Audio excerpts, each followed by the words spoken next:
The following is a paid program from UChicago Medicine. Today on At the Forefront Live, we will discuss sleep apnea.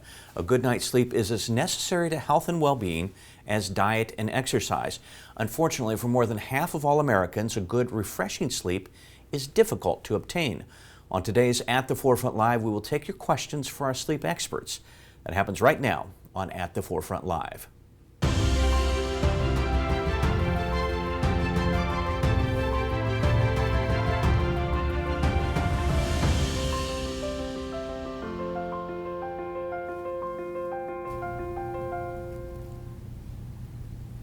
And we have three experts with us today to talk about the importance of sleep and how you can get better rest. We have Dr. Mokhlesi, Dr. Gooi, and Dr. Nayak here to answer your questions, and welcome to all three of you.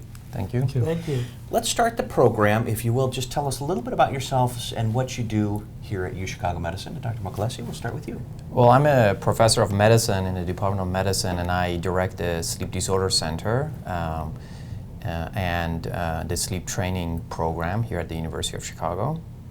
Dr. Gooi? I'm an assistant professor in the Division of Surgery.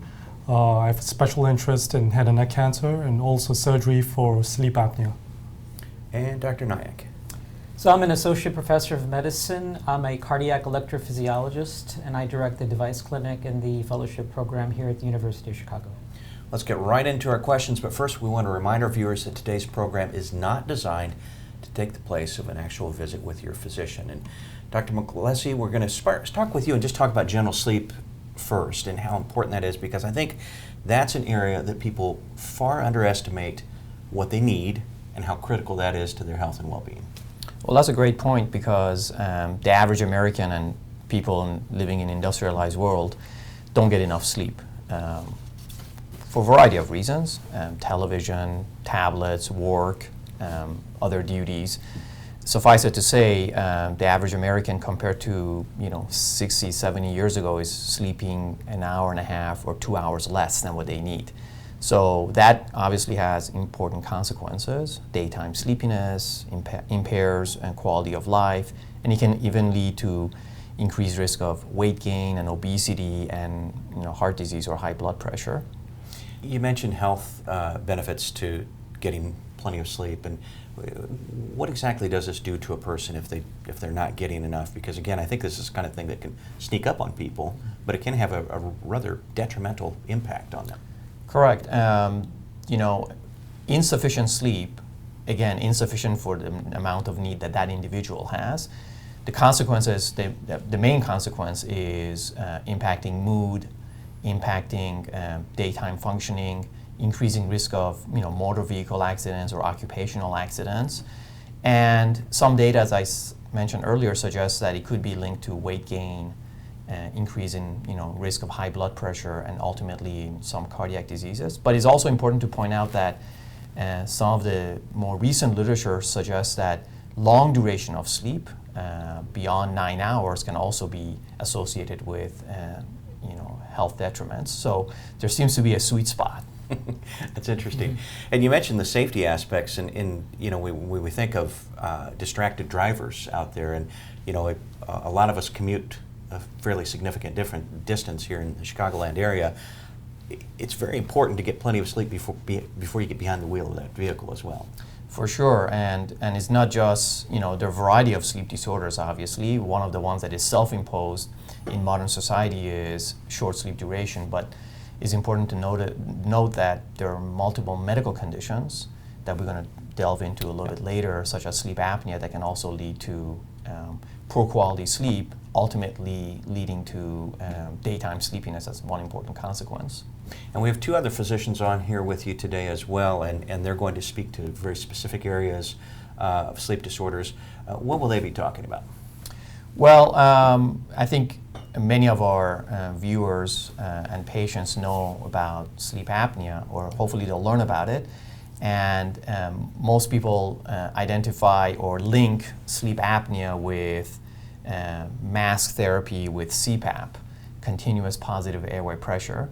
And it's important, one of our jobs as providers is to educate our patients and their family members that there are alternative therapy options for different types of sleep apnea. And I think And my colleagues, Dr. Gooi and Dr. Nayak, can discuss some of the new interventions that have become FDA approved for treatment of obstructive sleep apnea and central sleep apnea. Great. Before we get too deep into these areas, we're already getting questions from viewers, so I want to get to those in just a moment. But we have a video that we prepared earlier this week that I think gives a great snapshot of some of the work that you do and some of the things that happen here at UChicago Medicine. So let's play that video. We'll talk a little bit about that when we get out. The University of Chicago has always been at the forefront of sleep. We have a very rich tradition dating back decades. The main thing we focus on is helping patients improve their sleep and dealing with sleep disorders. One of the most common reasons that patients end up coming to the sleep laboratory at night as an outpatient is to get evaluated for presence and severity of obstructive sleep apnea or central sleep apnea. Typically, we ask patients to come here, after they have their dinner, around 8 o'clock at night. Children naturally come a little bit earlier with their parents. We don't need 8 hours of sleeping like a baby to make a diagnosis of a sleep disorder. For most sleep disorders, we can make a diagnosis after even 2-3 hours of sleep. It's really truly a non-invasive test where patients get hooked up by a sleep technologist who has a lot of expertise doing this, and to kind of make the patient feel comfortable about their surroundings. And the rooms are designed in such a way that they look more like hotel rooms, a small hotel room, as opposed to a typical hospital room, to make the patient feel more at home. At some point, we ask to turn off the TV and turn off their mobiles and turn off the light and try to fall asleep. We monitor sleep based on brain activity. We monitor eye movements, so we can pick up rapid eye movement sleep, which is a type of stage of sleep during which we dream typically. We have a little cannula, like an oxygen cannula, but it's not delivering oxygen. It's just sitting there measuring flow of air the way we normally breathe. Naturally, we measure oxygen at the finger and limb movements. And on top of that, one of the things all sleep labs do is to have an infrared video camera from which a sleep technologist is watching the patient throughout the sleep. Naturally, the patient knows that they're being recorded and they sign consent for that. And the purpose of the recording is for us to verify body position and any unusual movements during sleep. Once the sleep study is over, typically around 6-7 in the morning, the patient is free to go, and on the next business day in our sleep laboratory, the sleep medicine experts review the sleep studies, and typically our nurse from the laboratory calls the patient to briefly discuss what the sleep study shows and what's the next course of action. Very interesting. So that gives you a really good snapshot into what people are doing when they're asleep or maybe not doing. Correct, and one thing that is also important to point out is that in addition to doing sleep studies in the sleep laboratory, we also do home sleep testing, which is a situation where the individual comes to either the clinic or to the sleep lab and get trained on how to use a device, and they take home the device and return it the next day to us so that we can analyze their sleep patterns and to see if they have evidence of sleep apnea or breathing disorder during sleep. So can we talk about sleep apnea in general just at this point, because I think that's a term we hear often. What exactly does that mean? Well, sleep apnea, it comes in two major flavors, so to speak. One is, and the most common one is obstructive sleep apnea. If you look at all patients who have some form of disordered breathing at night when they sleep, obstructive sleep apnea is the most common type. Typically 85 to 90% of cases of sleep apnea are obstructive in nature.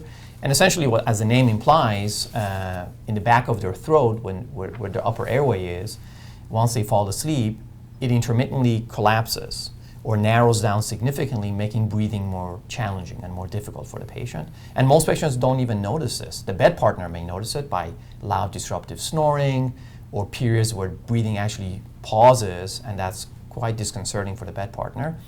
And occasionally the patient may also wake up with nocturnal choking episodes, but most patients sleep through obstructive apneas and shallow breathing. And the way we monitor and notice it is it causes disturbance of the brain activity, one of the reasons we monitor brain activity, but without causing full awakening, so the patient may not be aware of it. And it also causes intermittent rise in blood pressure every time they experience one of these apneas, and their oxygen levels at the fingertip when we measure it in the sleep laboratory or at home, with a home sleep test, it shows these intermittent drops in oxygen levels, which is detrimental. And Dr. Gooi, that's one of the areas that where you do work. Yes. Tell us a little bit about what you do and how that works for the patient. So there are a host of surgical options for the treatment of obstructive sleep apnea, which can range from the simple to complex, depending on the sites of airway obstruction, as well as the severity of the patient's obstructive sleep apnea. One of the newer therapies that we have at our institution is the hypoglossal nerve stimulator, which essentially aims to relieve obstruction at the back of the tongue and the front part of the throat. How does that work? How does that do that? So it's surgery, so it involves an operation, usually 3 to 4 hours of surgery in experienced hands, which includes time to go to sleep, positioning, and time to wake up. We make 3 incisions, one slightly beneath the jawline and 2 more on the chest, one on the front and on the side. We implant a nerve stimulator, so it senses the tongue, parts of the tongue nerve which control tongue movement, specifically tongue protrusion. There is a nerve, there's a pacemaker-like device which is implanted into the front of the chest, which generates an electrical signal. And there is a sensing lead in the chest which senses in when the patient takes in a breath. So we're getting some questions from viewers, and I want to get to some of these because I think they're appropriate for this portion of the program. One is, my son just had an obstructive sleep apnea surgery. He does have a Cpap machine. Will he still need to use the Cpap machine long term, or can it be reduced in usage, eventually leading to removing it completely? So following sleep surgery, we usually like to get a reassessment on what the severity of sleep apnea is, the absence or presence of sleep apnea. And the way that we verify this is with a repeat sleep study once the surgical sites are healed up. So Dr. Nayak, you specialize in a little bit of a different area, and that's central sleep apnea, is that correct? And I don't know if you could explain to us what that is a little bit, and then how your work. Sure. So central sleep apnea is the other major type of sleep apnea, as Babak was trying to explain. And so in central sleep apnea, the problem is that the brain doesn't tell the diaphragm to move. So basically you don't breathe at night. And you can imagine if you don't breathe at night, the same issues are going to happen. Your blood pressure is going to go up, your oxygen level is going to come down, and that can have a lot of bad effects on the body, especially on the heart. So for patients who have moderate to severe central sleep apnea, what we plan to do, or we hope to do, is to provide this new therapy. It's called phrenic nerve stimulation. So the phrenic nerve is the nerve that goes from the brain to the diaphragm, which is the muscle that causes you to breathe. And in this technique, what we do is we place a device very similar to what a pacemaker would look like, and I think most people kind of understand what a pacemaker looks like. We place it in the right upper chest region, and the device is placed underneath the skin. This procedure is done using moderate sedation, so you're half awake, half asleep for it. In fact, you don't need general anesthesia for this procedure. And in fact, for the portion of the procedure, we actually want the patient to be awake. So what we do is we place the device underneath the skin in the right upper chest.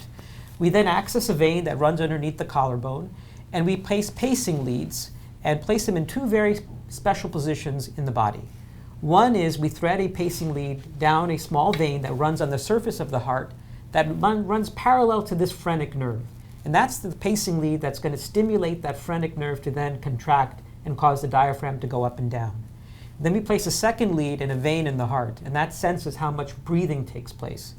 Once we have those leads in place, we attach the ends of those 2 leads to the unit.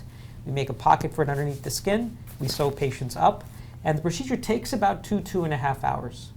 And eventually when we turn the device on, once the leads settle into place, the device turns on at night based on when the patient goes to sleep. So we ask the patient, hey, what time do you usually go to sleep? What time do you wake up? We program the device to sort of activate at that time. And then the device just stimulates that phrenic nerve, causing it to contract and allowing the heart, the lungs to breathe. So that's a treatment for central sleep apnea, which is relatively new. Interesting. And Dr. Mokhlesi, when people come to the sleep center, you can diagnose all of these different areas, because I think most people, when they think of sleeping problems, they just think of sleep apnea, but they may not really know what's happening. Correct. when a patient comes to the clinic, obviously we do a full assessment, and then together with the patient, we make decisions on what's the best course of action for making an appropriate diagnosis. As Dr. Gooi was referring earlier, the purpose of the sleep study is to understand what type of sleep apnea they have, obstructive or central. Sometimes patients have both, combination of both, and how severe it is. And many times when they come to the sleep lab, if they have, your typical garden variety severe obstructive sleep apnea, we can take advantage of their presence in the sleep lab, and that same night, in the second half of the night, start, treatment with Cpap and see if that's the mask that goes on the nose or on the nose and mouth and pushes air, and it's just not oxygen, it's just regular air, pressurized, to open up the airway so the patient can breathe on their own. And if some patients respond very well to that therapy, they like it and they want to have it, and that's great. And they use it. And we prescribe it for them and we monitor them. Some other patients find it very difficult to tolerate, or at the beginning they're willing to accept it and then later they find it difficult to tolerate. And those are the patients that we like to meet and go over other treatment options. But it's important to point out that when patients have multiple medical problems like heart failure, rhythm problems of the heart, or other conditions, sometimes doing home sleep tests may be more challenging. And in those individuals, particularly those that we suspect central sleep apnea, the best course of action would be to get a sleep study in the laboratory, where it tends to be a little bit more accuracy compared to a home sleep test. So we're getting a lot of questions from viewers, and I want to get to as many of those as we possibly can. So I'm just going to throw these out there, and any of you that want to answer them can certainly do that. Here's one that I guess makes, it's kind of a general question. Can one die from sleep apnea? Yes, sleep apnea increases the risk of death. The important thing for people to understand is that patients with sleep apnea typically do not die in their sleep because they stop breathing. What happens is that when there is difficulty to breathe, that disturbs the brain, and the person has what we call an arousal. The brain becomes active, and that opens up the airway again. That's why they have very disrupted sleep. The way sleep apnea can lead to earlier death would be through pathways that lead to cardiac disease, heart disease, abnormalities in metabolism, increasing risk of motor vehicle accident. But I always tell my patients that if you don't use Cpap or any treatment for one night, it's not like you're going to die. People don't usually die in their sleep because they can't breathe. They may die because they have a bad rhythm of the heart, or they may end up having heart disease down the road and get a stroke or heart attack, but not because they just simply stop breathing. I think that's a very important point I want to just raise to the audience, because sleep apnea really affects cardiovascular health in many different ways. So sleep apnea has been associated with the development of heart failure, and congestive heart failure is a leading cause of death in the United States. Sleep apnea makes heart failure treatment more difficult. So patients don't respond to their medical therapy with heart failure if they have untreated sleep apnea, both central as well as obstructive forms. Sleep apnea, which is untreated, has been linked to the development of atrial fibrillation, which is the most common arrhythmia affecting the patients in the United States. And once again, can lead to patients not accepting or receiving benefit from the therapies that we have for atrial fibrillation.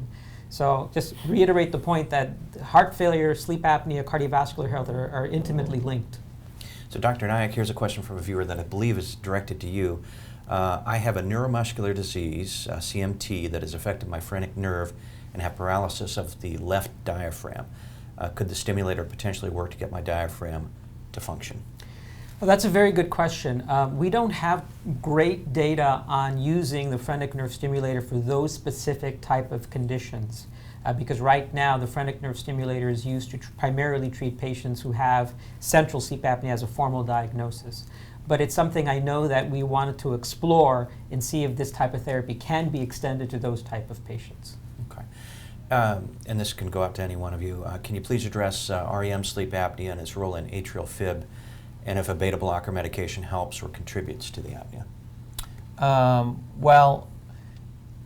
REM sleep, or rapid eye movement sleep, in humans, at least in adults, occupies a quarter of our sleep. Typically 20% of our sleep is rapid eye movement sleep, or REM sleep, and that's typically more concentrated in the early morning hours. So when you wake up from sleep and you remember your dream, or you remember you were dreaming, you woke up from REM sleep.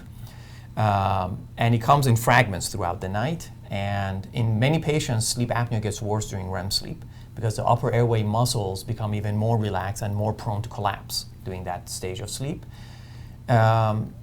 Whether REM sleep apnea increases the risk of atrial fibrillation, is not fully known.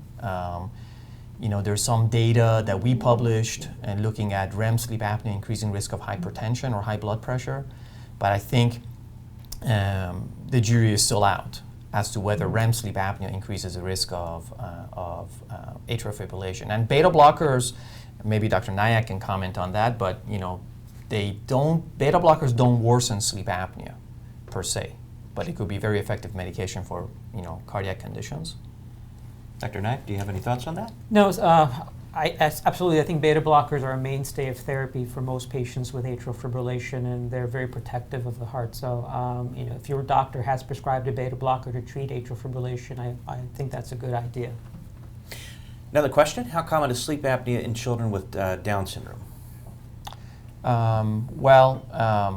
Patients with Down syndrome, be it adult or children, their upper airway anatomy is a little bit different, and they have less upper airway space.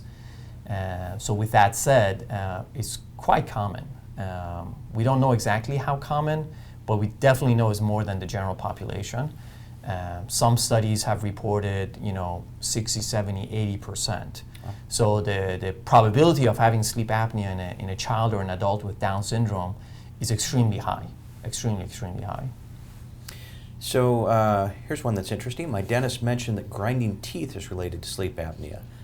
Is that true? And if so, can you explain that? Well, I'm not convinced that it's entirely related to that, because people have what we call bruxism or grinding of the teeth for a variety of reasons. My dentist tells me that I grind my teeth and I don't have sleep apnea. So common things happen commonly, and just because two conditions are common doesn't mean they're necessarily linked to each other. Dr. Gooi, can we talk a little bit more about the procedure with when you implant the device? What kind of, are there limitations that the patient will experience after that? Yeah. So usually we tell the patients that for 1 month after surgery, we ask them not to lift their arms higher than their shoulder. But for the most part, we ask them to carry out most of the activities of daily living. We tell them not to lift up anything higher than 10 pounds for about 2 weeks. So, it's not a heavily restrictive procedure in terms of recovery. Are there any significant risks to that procedure? As with all surgery, there's risk of infection, bleeding, and scarring. Low risk. In particular with the surgery, there's a very small risk of injury to the nerve of the lower lip, which we take particular precautions during the time of surgery to avoid. Okay. More questions from viewers. I have a Cpap and have an HX, I'm not sure exactly what that refers to, but you would know, of PSVT. Since I've been using my Cpap, I wake up with many episodes of PSVT. I take 50 milligrams of low pressure daily. What do I do next? I think what they mean is they have history of paroxysmal. History, I gotcha. Yeah, okay. Sustained, I think it's Yes, sustained paroxysmal sustained supraventricular tachycardia, yeah. Well, sleep apnea has been associated with or linked with certain heart rhythm problems or abnormalities. As Dr. Nayak pointed out earlier, one of the most common ones we see is atrial fibrillation, just because atrial fibrillation is quite common as well. So you can see that association showing up frequently in our practice. But there's also a link between sleep apnea and other rhythm abnormalities. If the patient is using Cpap successfully and is treating their obstructive sleep apnea, and the rhythm problem persists, then I would argue that maybe they're independent of each other, and one would have to discuss that with a heart rhythm specialist or cardiologist as to what's the best course of action for ongoing rhythm problem if the sleep apnea treatment is adequate. Another question from a viewer: will Afib caused by sleep apnea correct itself once the Cpap is used? That's a very good question. So we've seen in our own data here at the University of Chicago that, number one, patients with atrial fibrillation can develop or have coexisting sleep apnea, both central as well as obstructive forms. And one of the things that we do here at the University of Chicago is if you see us for an atrial fibrillation consult, you will most likely have a sleep study ordered by us if you haven't had one already, because we're going to try to hit the atrial fibrillation in many different ways. One is that if we uncover untreated, undiagnosed sleep apnea, we will treat that, as well as treating you with other medical therapy for atrial fibrillation. We realize that combined approach gives us the best results. Even when, for example, we refer or we send patients for catheter ablation, we know that our catheter ablation procedures, when we do those to treat atrial fibrillation, have a higher success rate if we're able to then treat the other comorbidities or diseases like sleep apnea. So like I said, they're linked together.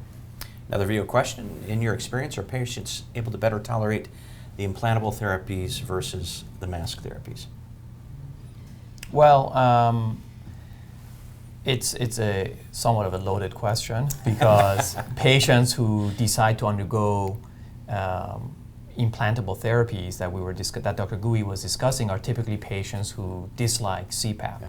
So yes, the answer is if you have difficulty tolerating Cpap, undoubtedly you will tolerate the either oral appliances that dentists make or these implantable devices much, much better. Here's an interesting question from a viewer, which I actually had thought about myself the other day. How accurate are health trackers and the watches? I've got the watch myself with tracking sleep data and quality. Yeah, that's an interesting question because whatever answer I give now may not be applicable 1 year from now because this technology is evolving very quickly and is improving on a yearly basis. Thus far, the data suggests that the devices are relatively accurate in terms of assessing wake versus sleep. But some of these devices, for example, try to estimate deep sleep versus light sleep and Rem sleep or dream sleep. And when it comes to that, I think is a little bit shakier. I wouldn't rely too much on that information. And again, it's really hard to make a generalized comment because there's so many of these devices out there that I may not be familiar with them. But I think we are moving little by little to improving technologies. So I think we just have to wait and see. I think it's an exciting area, and maybe over time, some of these technologies can also assess more complex measures of heart rhythm, and oxygen levels in the blood, and so on and so forth. All right, we actually went a little bit over time, but I wanted to get to as many questions as we possibly could. Thanks for being on the show. You guys did a fantastic job. Thanks for having us. And thank you for all your questions. If you want any more information about what we do here at UChicago Medicine, you can please visit our website at uchicagomedicine.org, or you can call 888-824-0200. That's how you can get an appointment with one of our physicians. Also, remember to keep an eye on our Facebook page for more events and live programs. Thanks for watching. Hope you have a great week. This was a paid program from UChicago Medicine.